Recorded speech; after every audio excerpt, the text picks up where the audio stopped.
clap, Brad. It's official. It's official.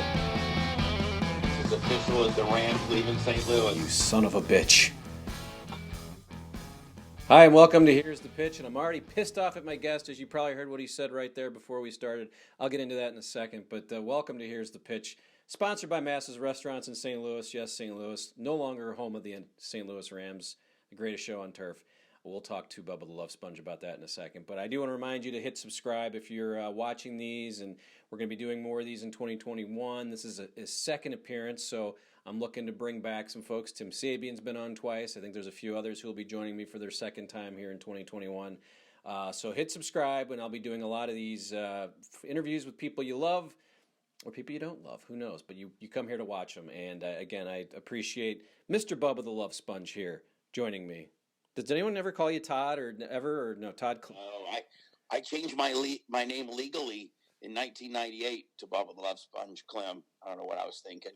But when people call me Todd now, it kind of like, I'm not trying to be like, not trying to be a dick or nothing, but it kind of like shows that, okay, douchebag, you know that you've done, okay, you Googled me and you found out my real name. So like, you know, like my mom calls me Bubba. So no, only douchebags call me Todd. Well, I won't call him Todd, even though I am a douchebag. We started. You're not a douchebag. You just live in St. Louis, poor little guy. Yeah. And last time we talked, it was right as the Tampa Bay Lightning were in their Stanley Cup run, and then they won the Stanley Cup. So congratulations, helped by St. Louis and Pat Maroon, a big person here in St. Louis. But did Maroon stay with the Lightning or did he leave? I don't know. That's a thing I should probably know, but I don't even know if has it been. I didn't know that. Yeah, I used to be a big sports guy. Now I don't. I follow more. And don't even get more mad at me. St. Louis always, had the Blues, which,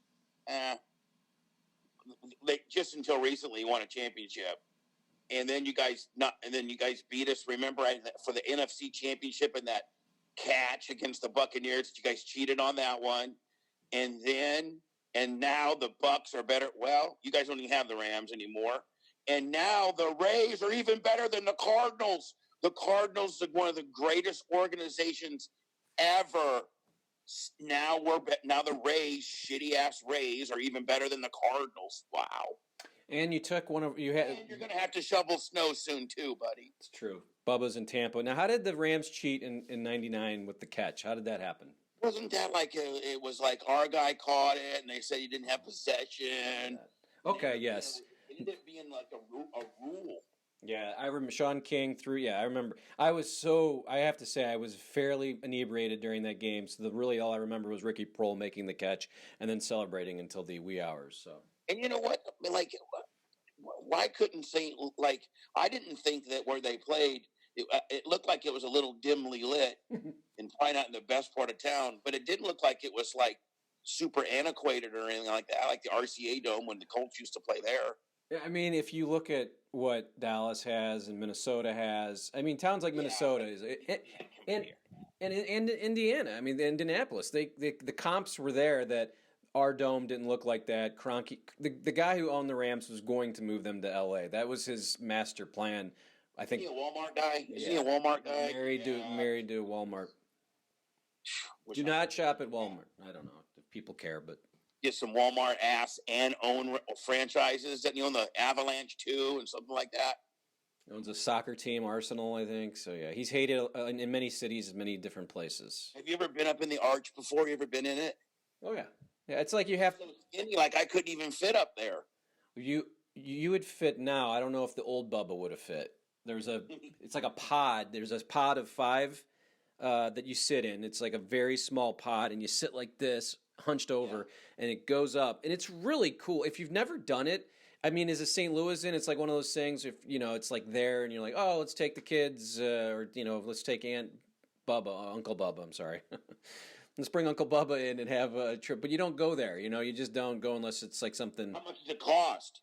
$15, but they redid it, and now it's like there's a museum. It's like really nice down there. So I think it's cool. I think people should go to the Arch and go to the brewery. I think that was another thing that St. Louis is. You don't just go to a brewery tour, but when you go to the Anheuser-Busch and see them making the beer that you're going to drink, it's pretty cool. You get to drink some beer that they made that day. So there's some, and the zoo is beautiful here.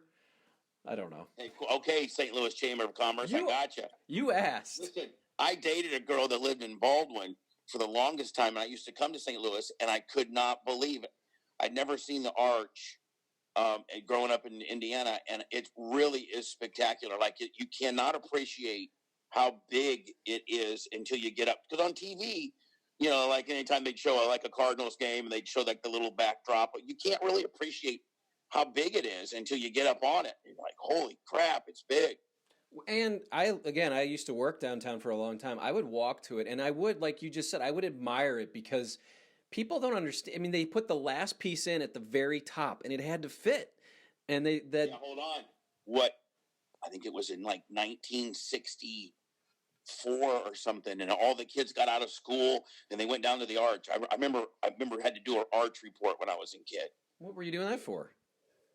Oh, it was like, you know, it was just some kind of fourth grade, you know about the monument kind of deal. And I had to do the Arch, and they said they put the last piece in like in the mid 60s or something, and it was way over budget, and all the kids got out of school and got to go see it and everything.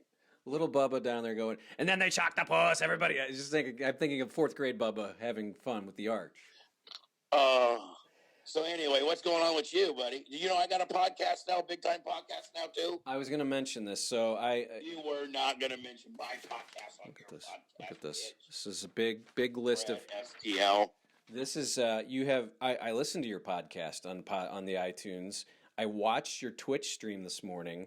You are interactive. Plus, you're picking up affiliates everywhere. I think Bubba is going to have a huge year in 2021. So you can go to Apple like you do on your phone, hit it, find Bubba, very easy. I listened to your Nick DiPaolo interview, your Colin Quinn interview. On Twitch, you can watch you live, and then now you also have some affiliates around the country coming back. This is the new Bubba, right? Is that what's happening? Is Bubba the Renaissance 2021? I think so. And there's this big company that I'm not really supposed to be talking about this, but I think there's a documentary coming out. You know, about all the fuckery I've gotten involved in. So I've kind of like I've hung on during the worst part, and I'm actually kind of turning the corner a little bit, and I'm upticking. Our podcast, I don't know anything about podcast numbers, but we're going to do 100,000 downloads this month in December. I think that's pretty good. I mean, we should be able to make 18 cents from that, shouldn't we? I don't even know. It's better than what I get. I can say that much. Well, but then again, the podcasting world in itself is like, you don't know what's really real. Like, remember, we're like, oh, Joe Rogan, he gets like 46 million an episode. Like, you don't even really know what it really. Like, I don't even really know. Does anybody really know like how much people are making? Like Adam Carolla makes 18 million a year. Motherfucker, you think he's really making 18 million a year? Like, I don't know. There's clearly a reason that Spotify find these people. I mean, there must be some stats that they can throw out there that, I mean, I see SoundCloud analytics, I see podcast analytics, and then the YouTube analytics are great. And that's where this has become my sort of home because you can just see it. And it does generate revenue, and there's things to it. So it's a little easier to explain to people. YouTube gets a little tricky sometimes.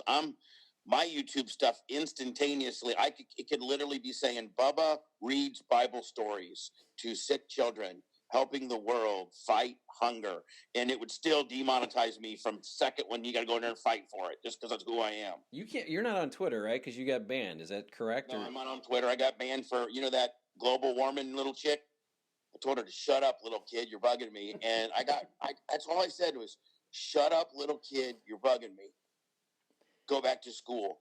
And that was like a bullying kind of deal or something. So yeah, I don't even have a Twitter anymore. I had 131,000 followers gone, just like Alex Jones.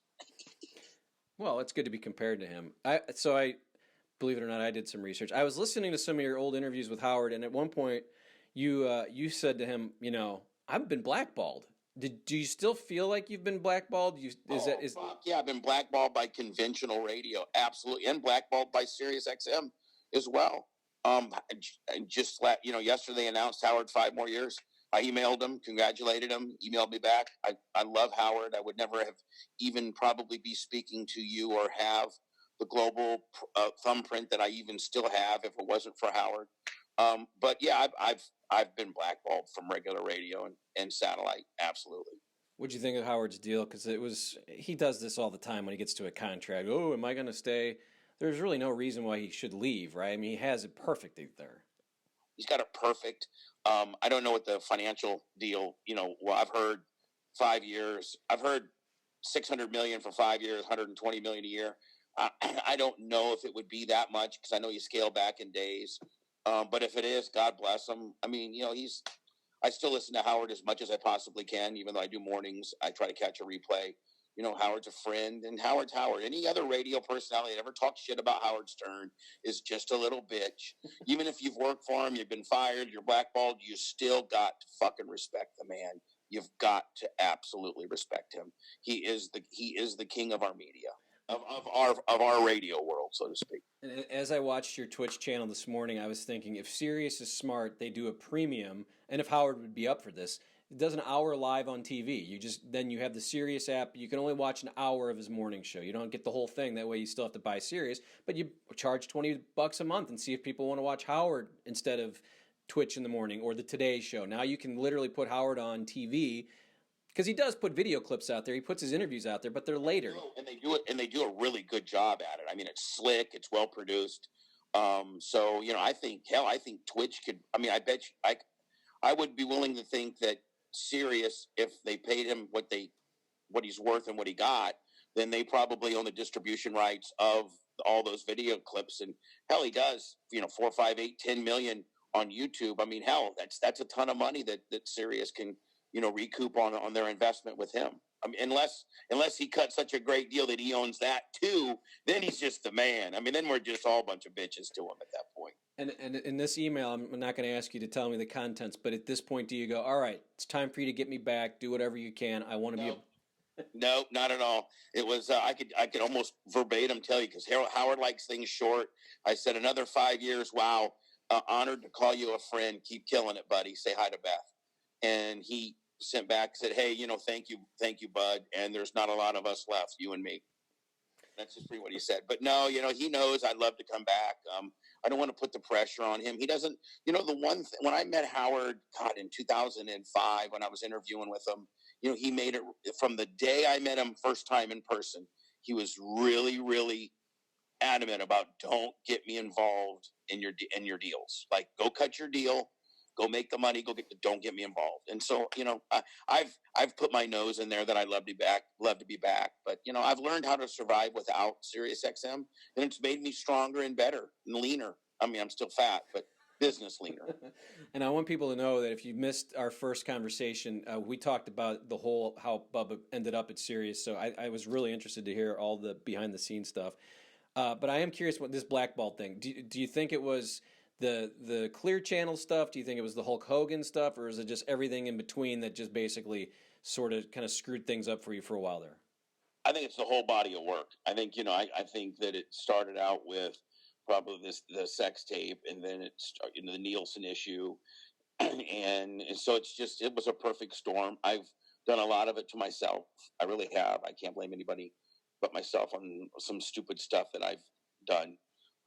But with this documentary that I got coming out, I think it'll tell.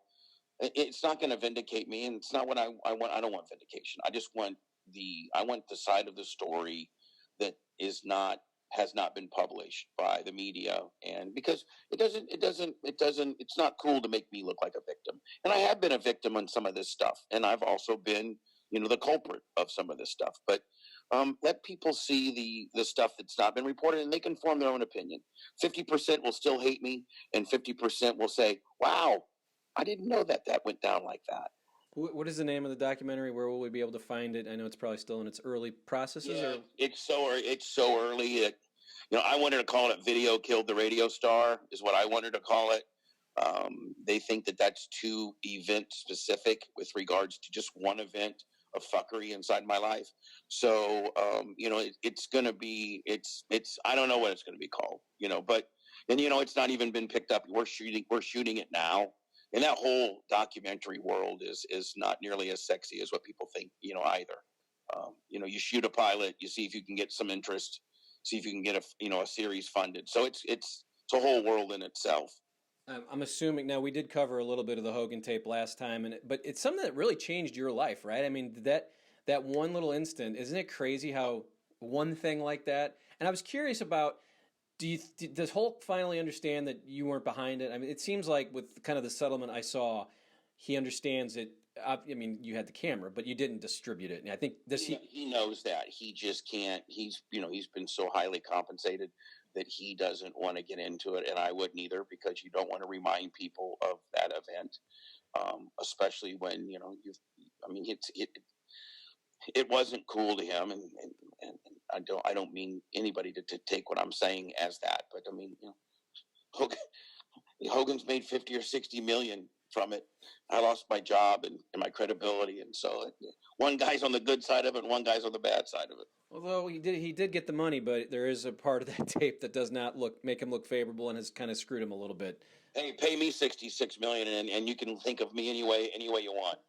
But hey, I mean, I shouldn't be saying that. That's not corporate Bubba. Sorry. No, new Bubba, 2021 Bubba. Eric Bischoff, I read in a podcast. Oh, he hates my guts, and he's the biggest two-faced motherfucker that ever lived. Oh my God, whatever, Eric. Don't try to stop. You fucking look pathetic. I mean, he said you took advantage of him, that you'd have him on, you had Hulk on at times where he shouldn't be on.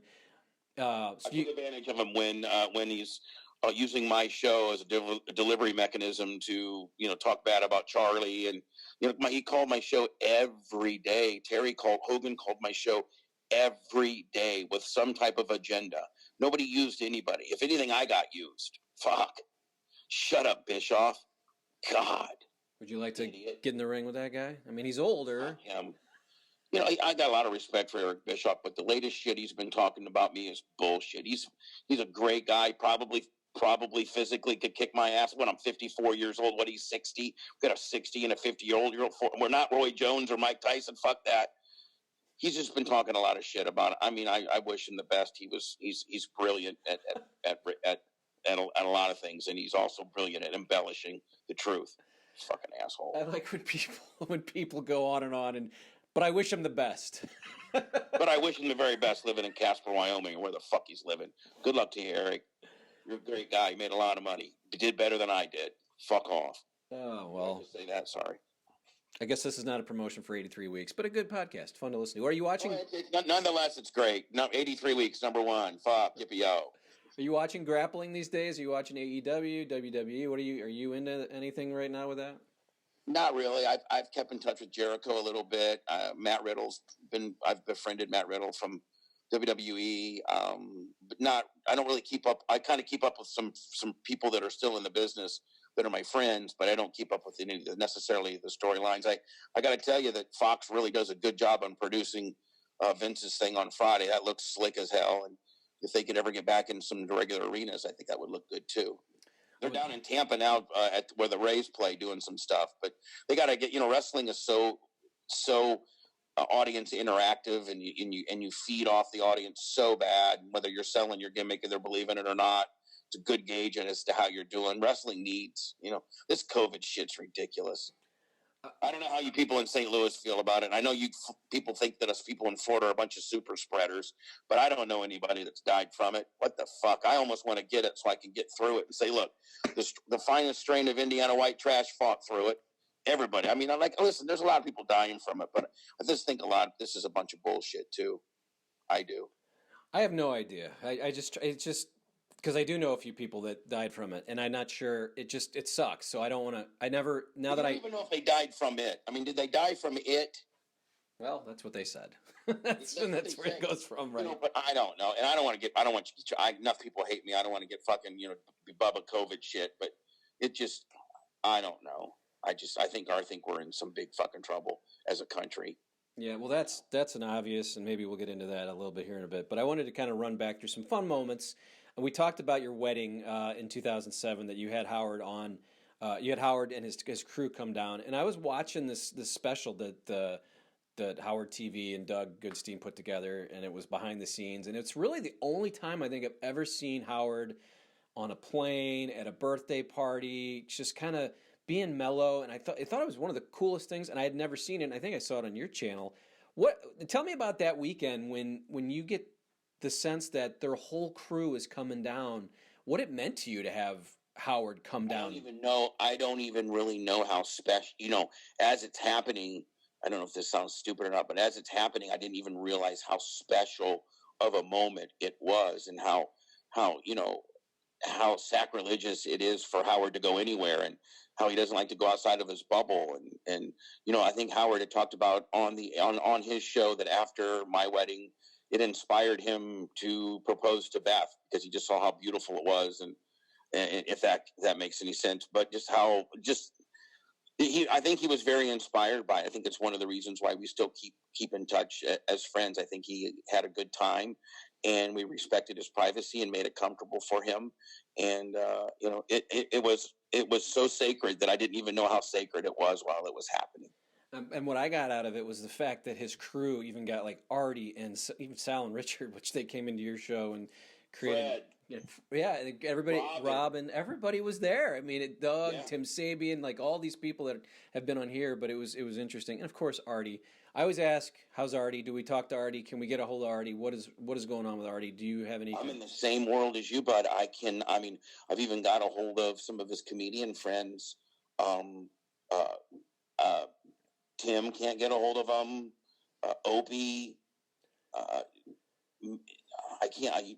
It doesn't seem. I had Nick DiPaolo on, which is Artie's former buddy, and as soon as I brought Artie up, Nick didn't really seem to want to talk about it either. So I don't know. I'm afraid that the inability to get a hold of Artie might be something not so good. Artie's been completely ghost now for 30 to 45 days. I don't know what that means. I hope it doesn't mean what I think it might mean. Well, did you hear his conversation with Nick at all? I did listen to it, and it was very odd, I would say. I heard a little bit of it, and I heard so little of it that I started listening to it, and I'm like, it doesn't seem right. Something seemed off, like they're mad at each other. Yeah, I didn't understand. This was his, like, hey, I'm coming back out, and then nothing has happened since. I just want him to be good. I want him to be. And Artie could kill it right now. He really could, Brad. He could go out if somebody could handle him and get him, on a pod, a regular, consistent podcast with a Twitch and a YouTube, and somebody just, spent some time with Artie. He's so fucking brilliant. He really is. I just hope that he's, not on the shit and not doing stupid stuff, because he's just so brilliant. We had Brent came on and was great, and I talked to him about you, and we've talked about each other before. But how are you guys? You guys seem like you're okay these days. No, Brent's actually working a little bit on this documentary. Okay. So Brent and I are more than good. And listen, I'd hire Brent back in a minute. I think Brent can cobble together enough with his Twitch channel and some of the other things that he's doing. I think his wife might be doing OnlyFans. I think he's just, flim-flamming, paying the bills and sleeping till, 12 or 1 and staying high and drunk. And, but I would hire Brent back in a minute. I really would. Brent's one of the OGs in my world. I feel like you two together and then a couple other guys, now you have this master plan possibly together. But I don't get the sense he wants to do anything. He wants to do stuff on his own, right? I mean, that's what it feels like, at least. I'll tell you who I like to work with, and this probably would really, you are not going to believe it. But I'd like to get Opie down here and do some stuff with Opie. I really would. I've had him on my show a few times, and him and I gel well. And I'd love to see how, good radio guys want to do want to do radio with good radio guys, and I would love to do radio with him. Now I had Anthony on. Anthony and I didn't gel as well as Opie and I did. Opie and I are very similar. It'd be interesting. It'd be an interesting dichotomy to see how it would go if him and I, instead of him being a guest, him being in my studio and us doing a show together. I think that would be fun. Or part of your network, which you have, right? This giant network that you're kind of creating. It starts in trying to, but yeah, I would love for Opie to be part of my world, but I'd like to do a show with him, and I'm still old school where, I can't Zoom people in. I'm going to have you in the studio. That's just the way I am. Again, that wedding, I forgot to. We talked a little bit about it, but then I finally watched Ronnie's performance at your wedding. And I've been that guy before, so when Howard sort of accosted him on his own show, I thought, man, I feel kind of bad for Ronnie because I've been there. I've been that drunk at a wedding and been that guy, but I don't think don't think I ever pulled the microphone away and started yelling and then dancing with other guys' girls. But you seem to enjoy that he was doing that, right? That's what you're about. I didn't stop it. Ronnie was having a good time, and my family. I mean, Heather's family, her mom and dad had already left, and they'd taken.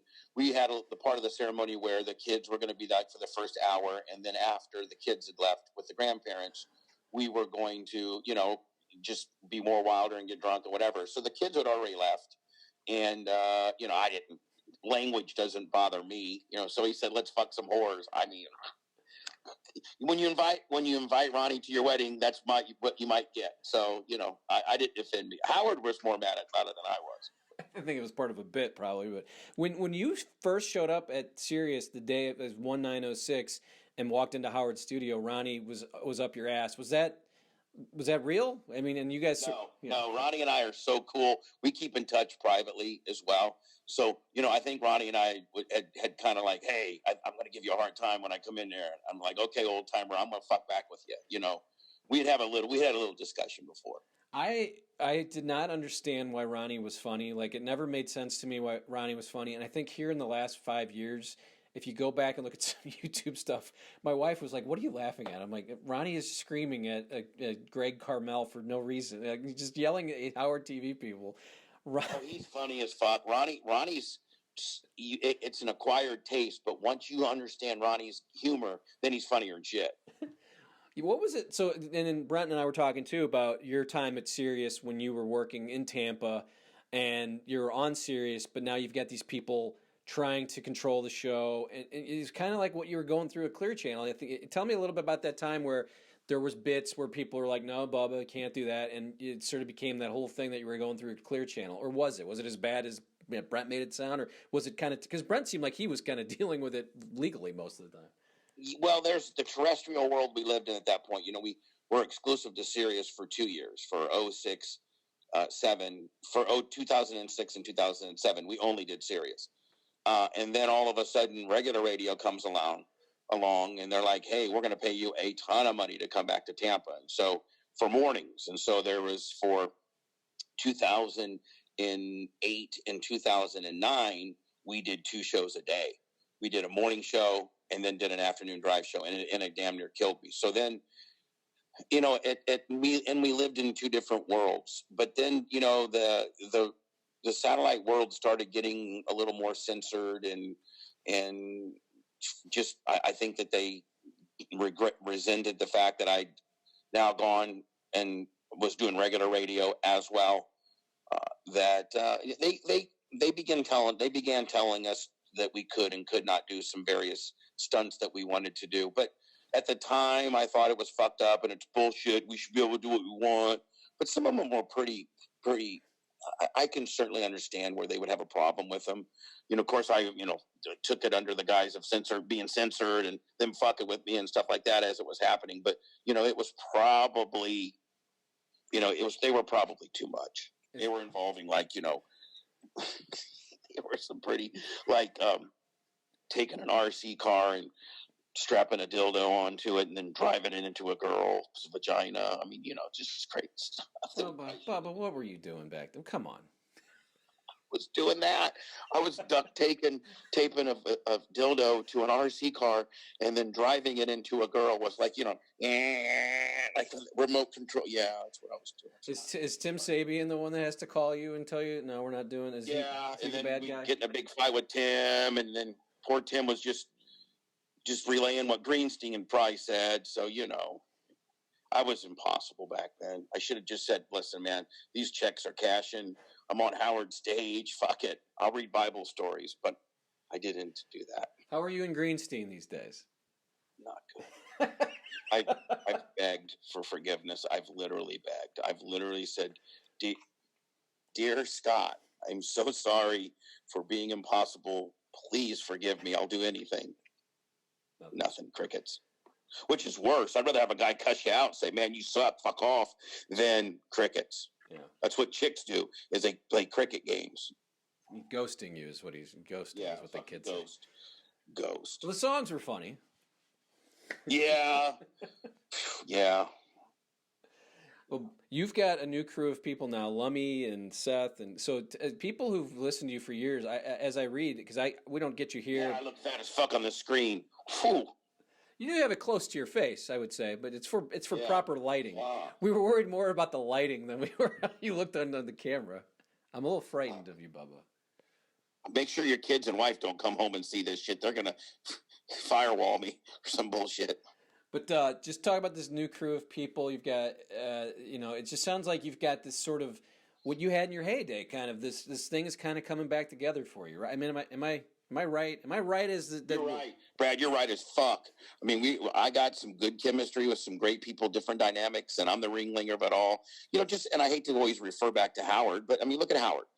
Howard is the kingmaker, whether it's Jackie or whether it's Artie or whether it's Benji or whether it's whoever it is, Howard has the ability to make everybody a star and find out what attribute they can contribute to the show. And whether it's Manson or Brent or Spice or Seth or Lummy or 25 Cent or Blitz or multiple of the people that have been working for me, I have the ability to make them funny and build a show around them. And I don't know if I'm as good at Howard, but good hosts do that usually. No, it's a good show. Like I said, I was watching this morning. I've listened to the podcast. You're everywhere. You mentioned Howard. Give me your favorite Howard story. Do you have a favorite? I mean, we talked about the wedding, but do you have one that you think about when people say, "Oh, tell us about Howard"? Give me a favorite moment of yours. The fact that you get to call a show is so cool, and then he respects you. I mean, it seems like as a radio guy, this is exactly what you would ever want. Is there something that you think of when someone says something like this to you? There's two things that my two favorite Howard, three. One, he came to my wedding, which I'll never forget. Just, again, we spoke about that earlier, how special it is. Two, he never, ever forgets a birthday card. I always get a handwritten birthday card from him. Something simple. Happy birthday, thinking of you, H. That's pretty cool. It's pretty cool. And then the other thing is probably one of my cool things is when he was doing the Howard Film Festival our first year, and they had him sequestered kind of in this little corner at the film festival, and he was doing some play-by-play with Robin on the guests that were there and stuff. He specifically went because he knew I was there. I was there part of his crew. He specifically went and got me so I could sit down and help him host there for a little bit, which was super cool. And then the other thing that a lot of people don't know that's even more special than all of it is that he invited me to his wedding.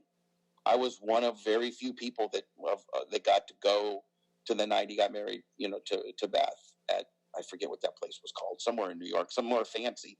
But, I was at the same table as Sam Simon and right across from Billy Joel and Donald Trump. It's pretty cool. It's pretty cool when Howard Stern, invited you to his wedding. That's something that I'll never forget. That is pretty cool.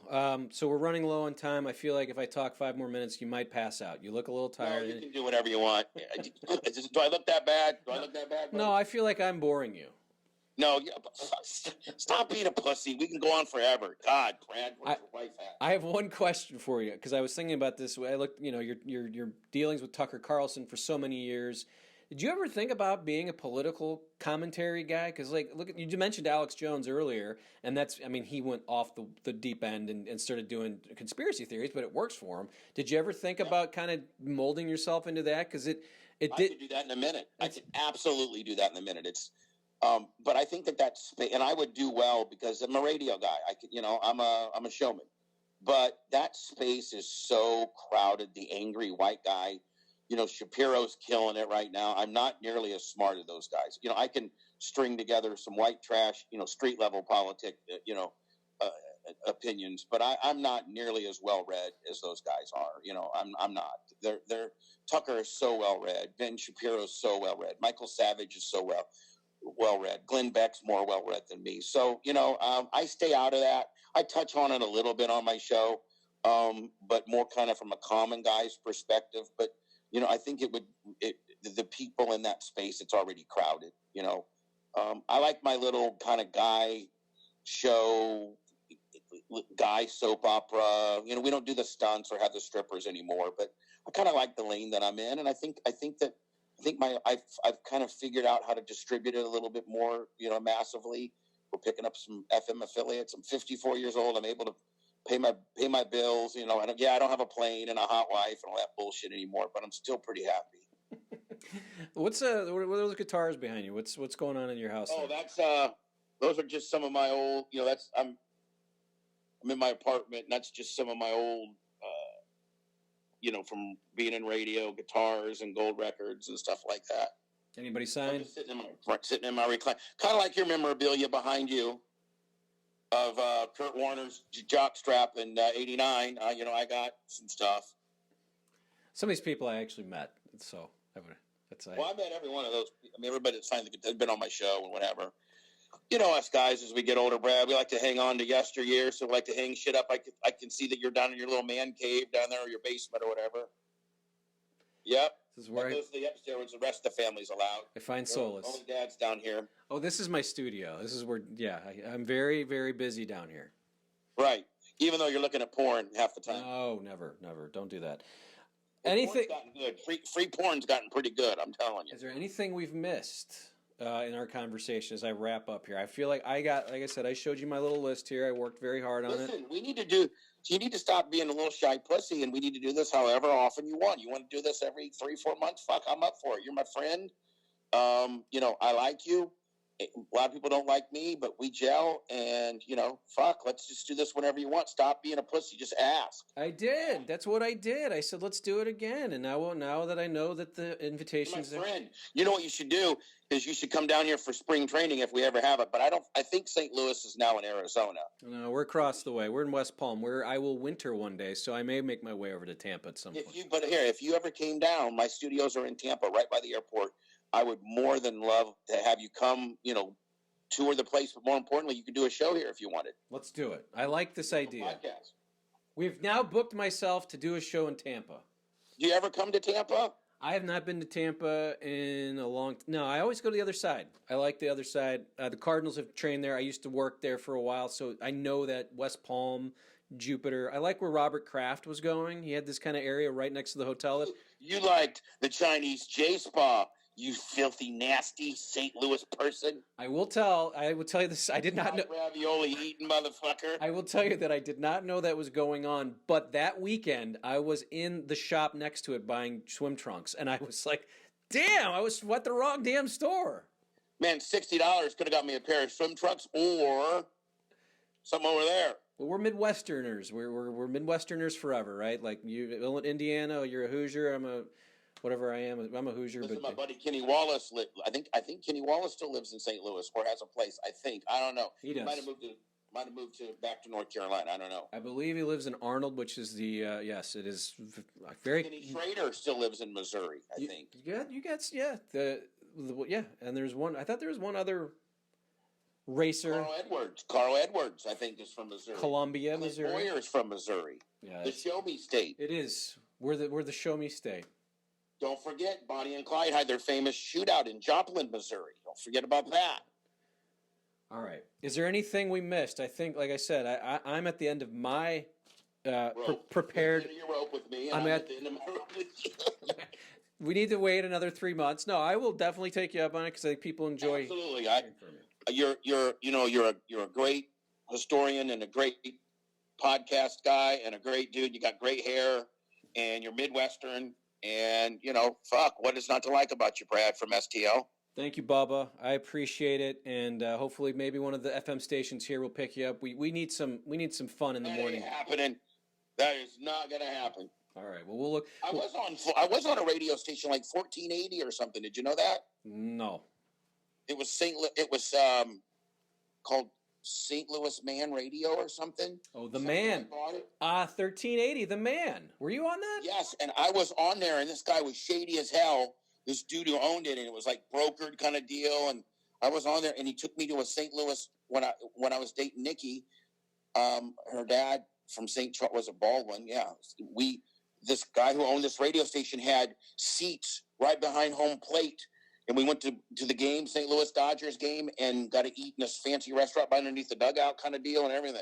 I don't know him, but I know his name is Dan Marshall, and that is one of the funniest moments in St. Louis radio history because he started a station called The Man, and then there was another station called The Woman, which was all women doing, Right, and guess who I got to hang out with and became kind of friends with? God, that motherfucker was a fighter. He was a goon for the Blues. Tony Twist. Tony Twist, the Twister. Yes, he was. Now, is he still live in St. Louis? He lives right next to Kenny Wallace. I'm fairly certain. I know he lives south, so yes, he's around here, and yes, and is he well liked in St. Louis still? He's like an icon. I mean, the guy never lost a fight as the St. Louis Blue. He was, and let me tell you something. I hung out with him a few times, and he was a badass. I didn't want nothing to do with him. He was so cool. I'll tell you a story here, since we're having fun. I used to produce television for St. Louis Blues hockey, and Tony Twist was an analyst. And so I was a smartass. I don't know if, believe it or not, I was a smartass. And so he would be the analyst, and I could get in his ear and screw with him. And I would say, Tony, that's not right. And he said, well, one more comment like that, Brad, and I'm coming back there. I'm like, okay, Dad, scared. And we went to break. He took his mic off. He came into the control room, and he came at me like this, and I thought it was over. I just saw stars, and he didn't hit me. But he was, like, ready to hit me. And the guy's a little kind of kooky. I mean, the guy was an NHL. Yeah, he's full-blown crazy. I was ready to get knocked out. And I would have a story at least, but I decided never again. Tony, great point, Tony. Keep going, Tony. It was no more. You're the best, Tony. You could have knocked that guy out, Tony. They don't even really have goons anymore in hockey, do they? One or two teams, the goon has to be skilled as well. You can be a big guy. I think Ryan Reeves, who used to play for the Blues, I don't think he was a Lightning, but I know he played for Vegas. He was like the last, quote, goon, but he had talent. He could score 5-6 goals. And so hockey. You had a guy named Rudy Poshek back in the day. He was a Blue. And we had Enrico Ciccone, who was a big goon. And we had a bunch of guys back. But it seems like now you just find like a real tough defenseman that can kind of fight a little bit too, And I'm sure you know this, but like once you get to know these guys, it's crazy. They're the nicest guys. The guy that they fought and at the night of the game, they're out having drinks after. It's the craziest world you'd ever think of. Oh yeah, I was talking to Tony one time, and Tony would be like, this would be my buddy, but I had to go out there, and I'd literally be out there on this. And say, okay, I'm sorry, but we're going to have to drop gloves. I'm going to have to beat your ass. And he's like, okay, Jim, we'll go ahead and try, let's go ahead and dance the dance, but Tony was a great guy. He was telling me one time about the story about when he was getting ready to get his new contract, and he got his motorcycle accident right before his big contract. He was going to get kind of screwed him a little bit. Yeah, no, he's lived a fast life, I would say. He actually married a girl from my high school that I was friends with, so it was interesting to see those two together. Did he eat fried ravioli, you think? Probably a lot of toasted ravioli and square pizza. Yeah, what's that pizza called everybody goes crazy over? I had it one time. I'm like, this shit sucks. Emos. Is that... Did I just really mess up with the St. Louis crowd by saying Emos is no good? Yes, but I don't... Okay, Emos... See, that's one thing, too, that I get pissed off about, because Jimmy Kimmel did this one time. His wife's from St. Louis, I think, and they had he's like, this is the most terrible pizza, and people get all pissed off. It's like, shut up, who cares? It's the cheese. It's the greasy cheese they use. Provel is what it's called, yeah. It's people delicious. Get all mad about it. You St. Louis has got so many other things to be mad about. Don't be mad about Evo sucking. Yeah. Sorry. But STL Masses, my sponsor, they have delicious pizza. Masses Restaurants. That's where you need to go. Screw Evos. Let's go to STL Masses, right? Let's do. Bubba, I have nothing else unless you want to continue. No, I'm done. I'm done with it. I got to watch some porn now. All right. Well, I think Bubba, I'm going to go to Tampa, hang out with Bubba, and you should check out his show everywhere you find podcasts on Apple. You can find him on Twitch. You can watch it right there live in the morning and check for local affiliates. I think, Bubba, we're going to do this again every 2-3 months, right? Yeah, I'm going to be a lot skinnier next time you see me. I'm starting to diet soon. Good luck. What are you going to do? How are you going to do this? What's the diet? I don't know. I just said it. I don't mean it. Thank you, Bubba. We'll see you soon. Bye, Brad. See you later, buddy. Bye, buddy.